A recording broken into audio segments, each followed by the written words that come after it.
Hi, I'm Linda OJ. And I'm Aaron Espindola. Welcome to another episode of the Next Gen Business Podcast. Let's go. The Next Gen Business Podcast is produced by the Small Business Community Network. Visit them online at www.sbcncanada.org.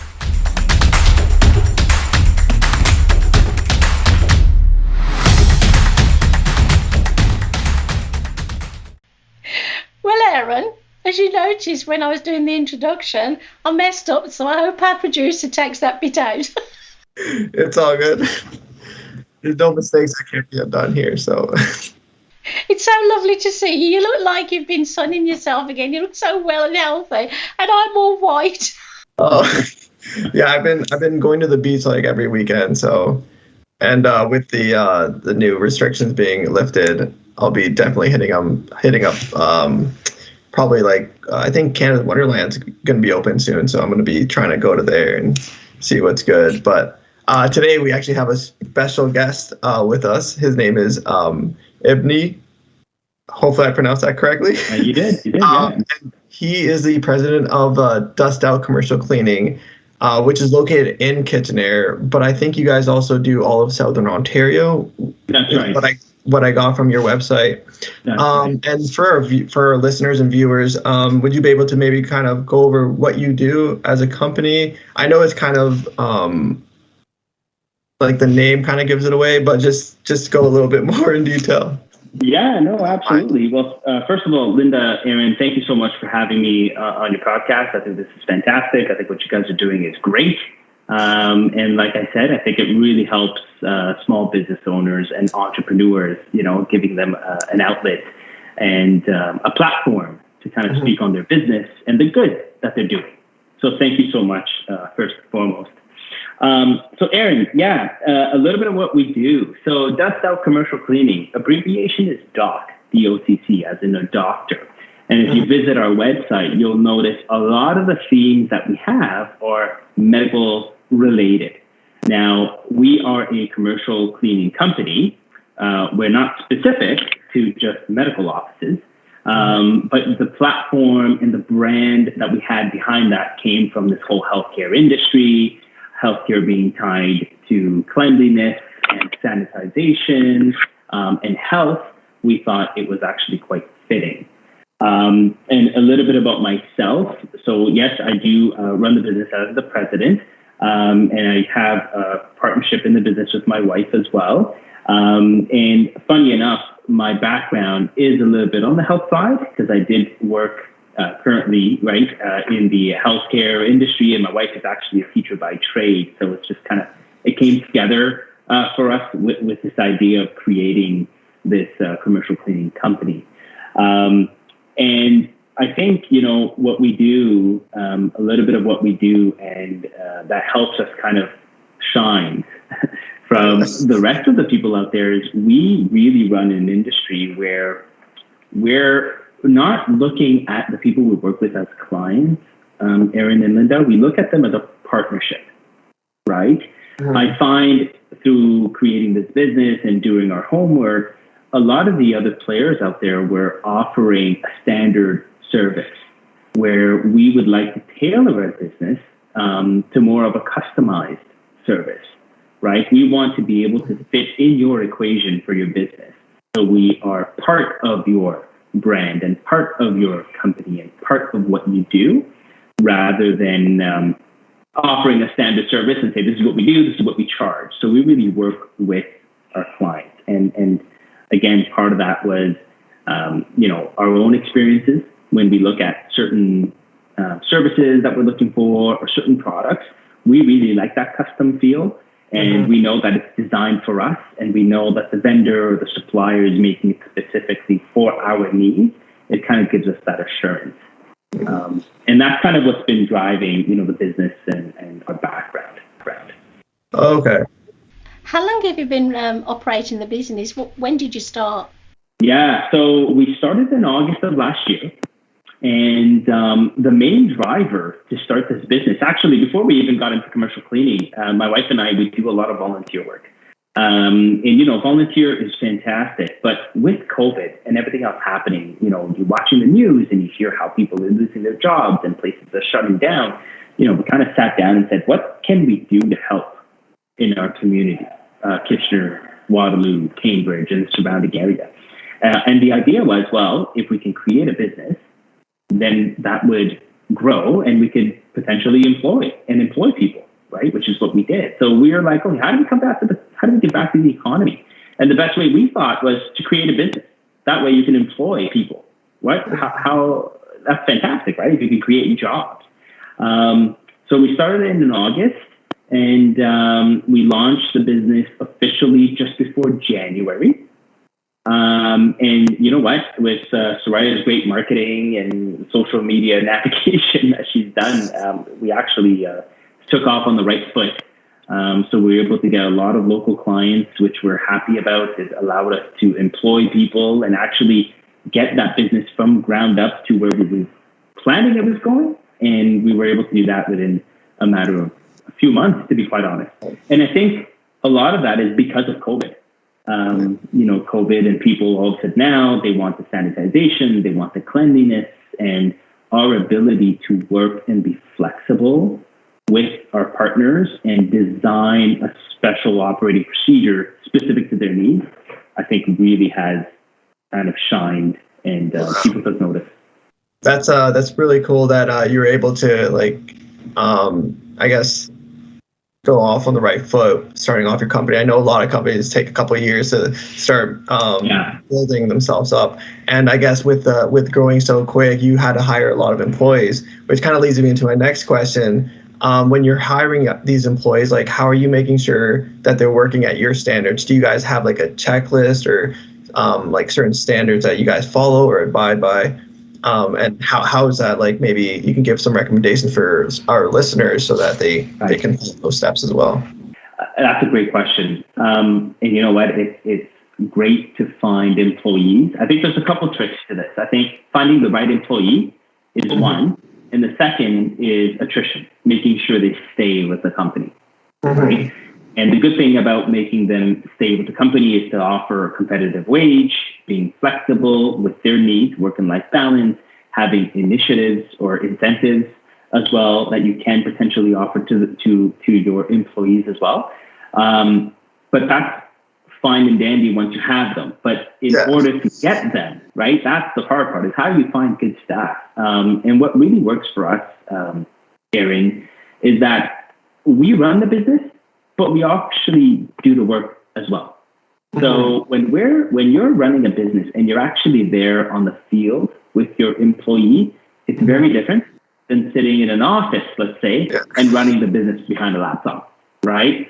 Yeah. So I think with the staff that we have, because we're with them, sleeves rolled up, gloves on, and doing the work, we understand what works and what doesn't. We're able to adjust and adapt quickly and discuss that with our clients as well. If something's not working, where we need to adapt and adjust. And I believe, in my personal experience, I believe that the employees really like that.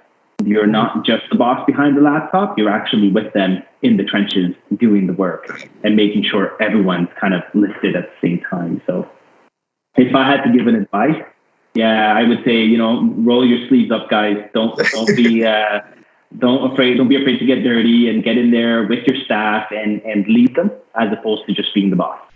So again, for our listeners, and a lot of them are students, but some of them have now left college, left university, and are thinking about starting a business. You didn't think about this kind of business when you were at university, I guess, right? You said you're in the healthcare sector. Yeah, well, my dad was an entrepreneur. So back home, I guess, he actually started off a construction company. So he was always an entrepreneur at heart. And Soraya and I have always wanted to have something of our own. Mine's the corporate's fantastic, but having something for yourself and being able to grow that business, and also keeping it close to home and keep it with a family-run business, keeping it humble and really being part of the worker and understanding the needs. has helped. It has helped quite a bit. And it doesn't have to be, a business that you're thinking about while you're in college. Sometimes you'll have this idea. And I always say this, I go, out of all the 100 ideas you may have, 99% of the time, nothing will come of it. But it takes that one idea.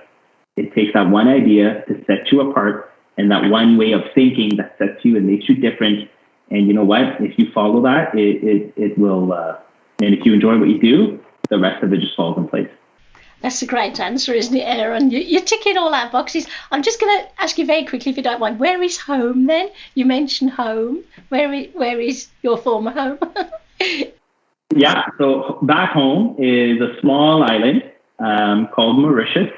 It's off the east coast, off Madagascar, basically in the Indian Ocean. So it's a tiny little place, and that's where I came from. My wife was born here, but her parents were also from Mauritius. So we're all from the community.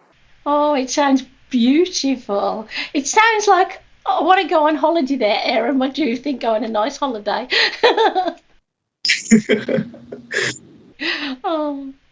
The one question I have, which I think is really interesting, and I don't know, I guess, Linda, maybe this is a question for you as well, but how is it working with like your significant other, or just having someone that's a friend that you work with? Like, how do you kind of manage that together? Because with my company, I do landscaping with my friends, and sometimes we bump heads, right? So we haven't found a way around it yet. We're still like just trying to walk on eggshells over here, but yeah, probably one of the harder questions you're going to ask me, Aaron.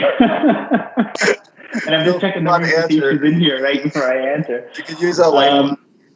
Yeah, but it's the big thing I've learned through this business, and also coming from corporate, is you have to listen more than you do speak, right? There are going to be bumps. Every business has it. No business is perfect, right? There are going to be different ideas that are generated, and one idea might be more favored than the other. A lot of it, I find, is set that ego aside as well, and think about the business first. Okay, think about what's right for the business. It may be that my idea may be better than my partners or my colleagues, but their idea could be just as good. Maybe it touches a little bit more on a different need that, I was envisioning. So is there a way to work together and take two solutions and put them as one and present it? Sometimes great ideas come from bickering back and forth and arguing, right? Because sometimes you realize that there's other areas that you can potentially expand your business to. But if I had to give you, advice, I would say, look, the best thing to do is to really sit back, let them speak, let them have their moment, let them talk, present the ideas, explain yourself as to why do you think this idea would work, how is this feasible, what's the return on it, and then how do we implement, rather than listening to the idea and immediately going into defense mode. For me, it's about trust, because I was moaning about why do we use Skype, Dave, when people have such problems with it, not just you. And Dave explained it to me, but he's got a new solution that we're going to try with Aaron, and Aaron's got a twin brother, so we're interviewing him next week. So you're going to be the guinea pig next week. But for me, it's about trust, and also, Dave likes the production part and that kind of stuff, and I love being in front of a camera. So basically, it works for us, Aaron. It really, really does. So, but you are going to butt heads with your mates, aren't you? With your friends, with your brother. And it's nothing serious. So, for the listeners again, they don't have to think of an idea for the business immediately. They're going to go through lots of ideas. That's what you've said. So what kind of tips would you give to the people out there about wanting to become an entrepreneur, but they haven't really got an idea yet? They're not sure what they want to do. And it's not all about making money, as we all know. So, could you give us some tips on that for everybody? Yeah, that's right. And I think, the one tip I can give you is, whatever idea that you're coming up with, and I think you nailed the nail on the head there. It's not always about the money. Put the money as secondary or third. The money is just a byproduct of what you want to do, right? If you're honestly, I believe that if you're focused solely on money, then you're going to be distracted from the good that you could potentially do with your business idea. So, that should be secondary. I think, the quote, I'm not going to try to quote it or tell you who it came from, but they said, if you love what you do, the money will just come after. It's a byproduct of what you're doing. So, I think coming up, first you have to realize what it is that you're good at, right?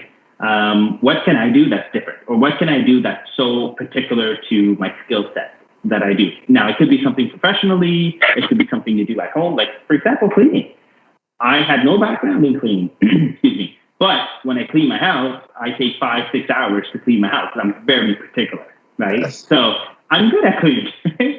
So, and the idea of creating a business or giving back to the community, that's where it started. It's how do we create jobs for people?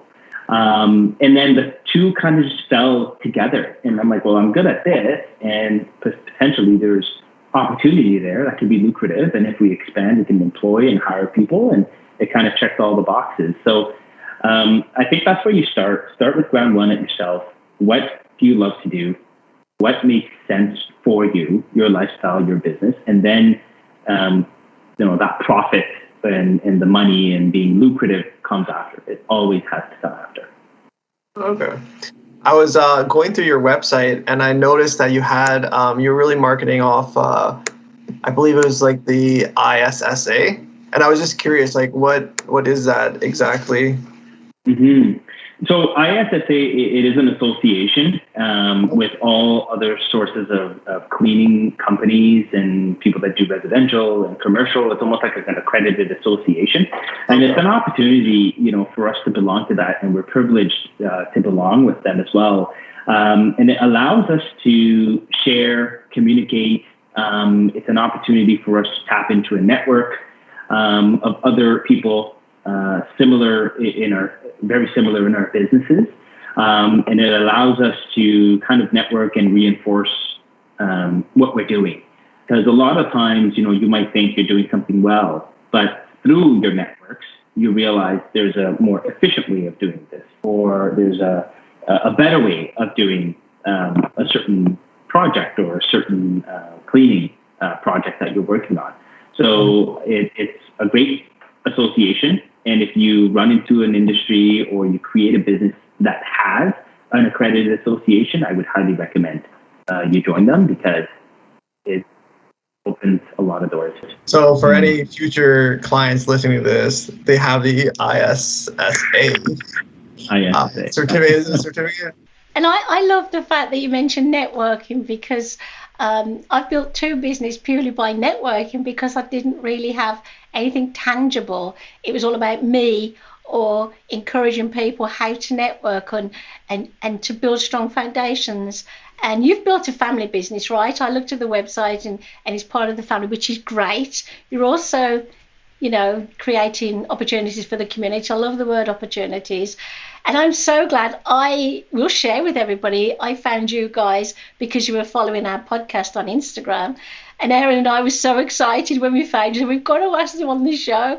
And I think Instagram is a wonderful, wonderful resource. And you've really opened my eyes as to, why you started the business, why it's working. And I think everybody who's listening to this will have got some great ideas from it. Do you think, Aaron? Oh, yeah. I think he really touched the point where it's treat your customers kind of more like a business partners. And then focusing also on your employees, right? Just making sure that their morale is there and that you're a leader at not just sitting in an office just telling them what to do, but you're actually in the trenches with them and working with them. So I think that's something that a lot of entrepreneurs need to realize, that they need to be down there working and showing employees how to actually do it properly, but also encourage them and motivate them as well. I know somebody who does that, Jim Still. I don't know whether you guys have heard of him, Danby Appliances. Yeah, absolutely amazing guy. As you can guess, I love interviewing people, even before my lovely friend Aaron came along. So I used to have a TV show on Rogers. So I met this guy and he's so humble. He's just like a normal person and he helps the communities. He does a lot of stuff. And we had a tour of his facility in Guelph.